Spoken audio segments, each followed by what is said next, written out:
You're listening to Rock at Night. Are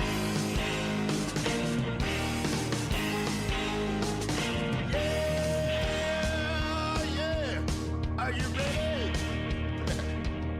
Hey, tonight I'm gonna take you on a little trip. We're going down south by the mighty Mississippi. I'm gonna take you to a place where lights never dim. Bring your mother, your brother, and your best friend. I'm gonna show you where they dance out in the street. They'll tell you all about your body heat. Not gonna talk about it, just gonna do it. Get on down if you feel up good. Get on down. All right, this is Brent Michael with Rock at Night, and I'm here with the Didges Christ SuperDrum, and we're going to get right into it with starting out with introduce yourselves and tell me a little bit about your background. I'm Julius. I'm the drummer. Sounds like an intervention. I'm Jeremy. I'm the didgeridoo and electronics and lighting guy. I'm Sky Dancer. I'm the team physician and interpretive dancer. I'm Obi-Wan Kenobi. I play guitar and sing and other random instruments. So, how did you guys get started as a band? Well, Jeremy and I actually had a different band together, and we kind of started this as a side band, and it just turned into our main band, kind of evolved. It started as a kind of organic thing with, I was just playing hand drums and tribal drums, and he was playing didgeridoo, and now it's evolved into this sort of electronic rock show band.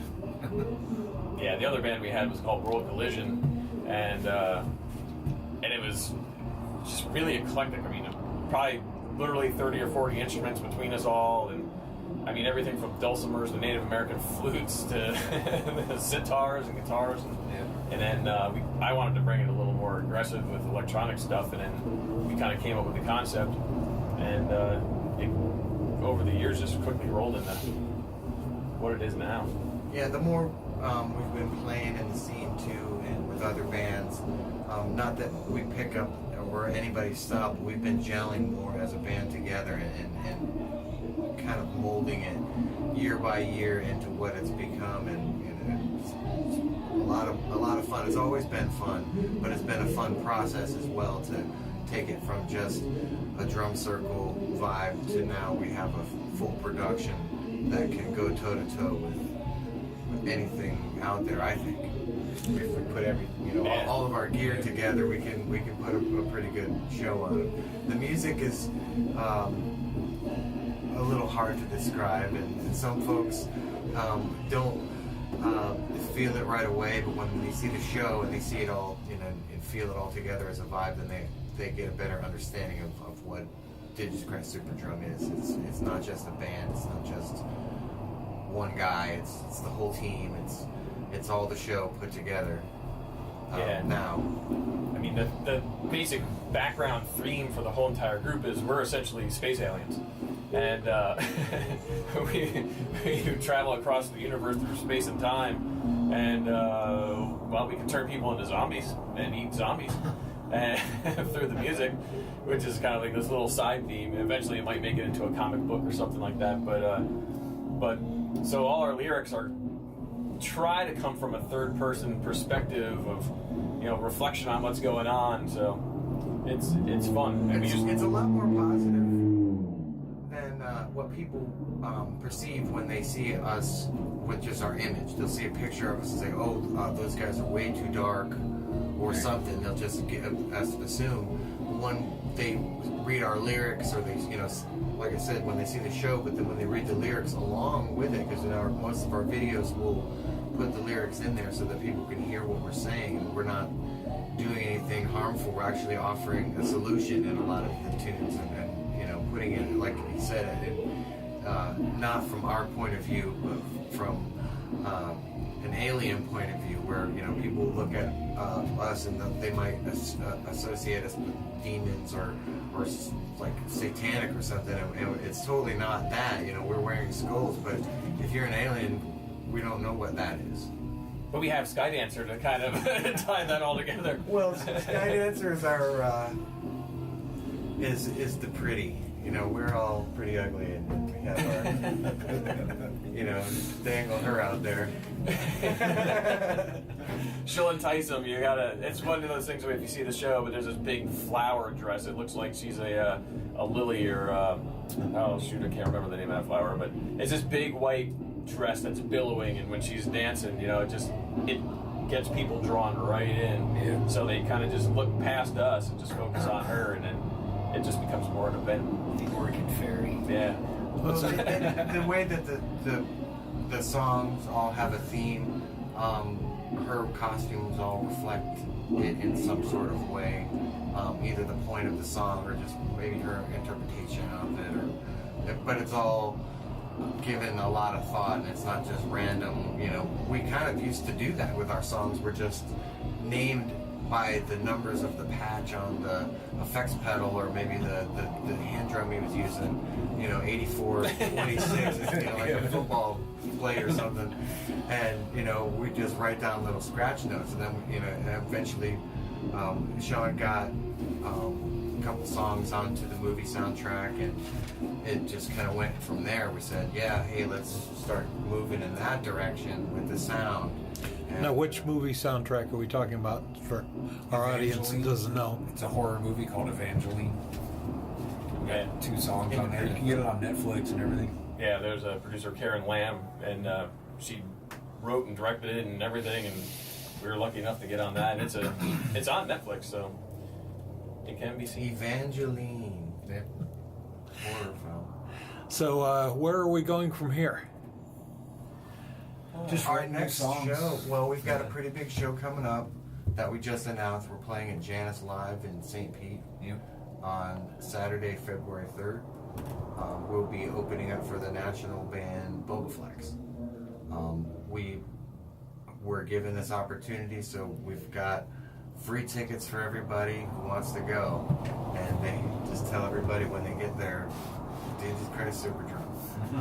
After that, we've got a short tour coming up in the spring. We're going to be going up through Georgia, playing in West Virginia. We're playing in Pennsylvania with another band we met out on tour called Medusa's Disco, and then coming back through South Carolina, and that's going to be for that tour. And then we are bringing them to Florida in April for 420 run. So we're playing Cape Coral, Sarasota, and then back here at Venom on 421. And then off for the summer, probably finishing some of the recordings. We've been working on a lot of new material recently due to some of our tours and our shows. And then, of course, life itself. We've been kind of bogged down. We've been writing material. We want to do it, and we're ready, and we're kind of almost excited about doing that instead of keep adding to the show schedule, because we're pretty busy. So I think we're pretty busy. Yeah.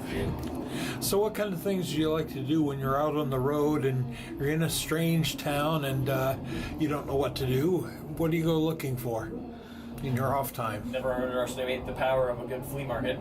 Yeah, flea market. I would say food is the most that we actually go looking for. We'll find a good food spot. And, it's been Thai recently. We've been hitting all the Thai places, but a lot of Mexican food. Yeah, depending on where you go, it's tough. I mean, the hours of being in a band, Yeah, even it's not conducive to like being a tourist. Yeah, we doing see your some gig stuff while we're driving. you're I'd say we probably get the most out of forming a bond with the other bands that we meet, or if we play multiple shows with some guys and we get to, you know, talk to them, not just one night for 3 hours, or, you know, we might be staying at somebody's house with them, or, you know, hanging out a little bit longer, and you kind of, you know, it lasts a lot longer, and that's when you start networking with each other. And now we're, you know, our whole spring tour is based around going up to Pennsylvania and then bringing our buds back here. We just met them like 6 months ago, but right away we, you know, all click, really well together. We don't sound anything alike, but because of all like our eccentric style of each band, it just fits really well together. And they brought us up there last summer for a festival and showed us a lot of love. So we want to return that favor by bringing them down here for a few dates whenever we can. And other bands, everybody else we meet, they usually help us out. We can't do it on our own. We've tried to do it on our own, and it didn't really work out. We ended up just kind of like drawing a star on the map, singing and sagging through Asheville, but never playing in Asheville. We're like, then finally we, make some contacts with bands and other people where we actually can get a better club or get a show that's going to have some money. Yeah, the Didges Christ SuperDrum ozone hole is somewhere over Columbus, Georgia. Oh my goodness, right? Well, speaking of, I know, of course, Julius is from here because I know his mom, and yeah. but are the rest of you also from the New Port Richey, Hudson? No. We're from all over. I'm from Ohio. Yeah, I'm originally from New York. I live on Longboat Key on a sailboat with my kids. I'm originally from Japan. I live with him now. Band practice place in Sarasota. Parts unknown. So I got to commute whenever we do that. I mean, because of our electronic kind of base, I'm able to rehearse at my house with the same mix that we play with live. I mean, it's still not the same. We can't change anything, but nothing changes. So it's just like if I turn the CD on and play along to it. But when we do the tours, we definitely practice to get everything up to speed. Working on the new material has been what I've been doing lately. I can't wait to get down to rehearsal and show you guys the new stuff I got for it. So, what are some of the themes besides the alien theme, or let's just say, as a group of interplanetary travelers, what do you think of, say, the politics in America lately? You need to see the show. Yeah. Well, we've recently done a remake of a Ministry song called New World Order. And when they released it in like 1990 or 1991, George Bush Sr. was the president, and the Gulf War and all that stuff. So there was a pretty heavy political theme in the song already. And when we were pushing ideas around, because we've been doing some cover songs too, mixed in, because that kind of helps crowds warm up to us a little bit if they can recognize something, even if they can't hear it at first once they recognize the song. But anyway, New World Order came up as an idea to kind of reflect not really our point of view, but once again like kind of bring it back and show everybody like, hey, this is still relevant. Everything that he's saying, and then we can, of course, it had a lot of samples of things going on back then, and we can pretty much do the same thing now with, there's lots of political sound bites that we can throw in there and get people to laugh while we're playing, because we're playing and we're having fun, and we want them to have fun too. I mean, even though we're trying to maybe throw some politics out there, it's still as a joke. It's not that we're like soapboxing or anything. Yeah. And we're fairly well traveled as well. I mean, Marguerite's been all over the world. I've been at least on our hemisphere. And, most people are good. And if you have love and kindness going on, that's kind of the general thing, So it's like if somebody's trying to get you to not like somebody, you should probably think about it. Right? Some of the clubs that we play in, and at least for us, being musicians and having, I guess, the appearance that we have, we kind of go through, I wouldn't say any kind of hardships, but definitely like stereotypes where people will look at us and, we'll walk into one of the restaurants that we go to. We're really happy to be there, and we walk in and everybody's kind of giving us the look, and it's like, oh, well, you can't blame them. Worse than that, whatever. we're illegal aliens. Yeah, we're illegal aliens. Oh. So we don't usually make small talk. Yeah. Well, I was gonna say a wall wouldn't exactly do much good to keep out interplanetary aliens, would it? Yeah. or Mexicans on airplanes, or Or drones. Canadians on airplanes. You're gonna be hanging out the drones. Swim around the They're wall. supposed to be coming out with disclosure pretty soon about UFOs. But we're here to tell you, we've been here the whole time. Yeah. It is what it is. All right. Well, we're going to wrap it up. And again, this is Brent Michael with Rock at Night. And Rock on. we look forward to hearing you. This is pre-concert, so we look forward to hearing you and having a great time in the future. Thanks. All right. Rock and thanks. roll. In the trailer. Yeah, well, probably. Hey, you give him an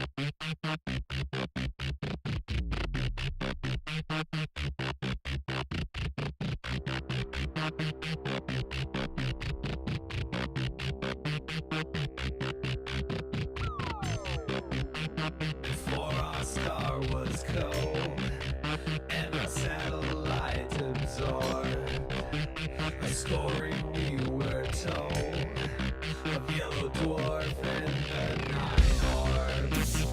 Eons ago, we set sail on a stellar wind, rode to the portal of space and time with no dense ends. This event horizon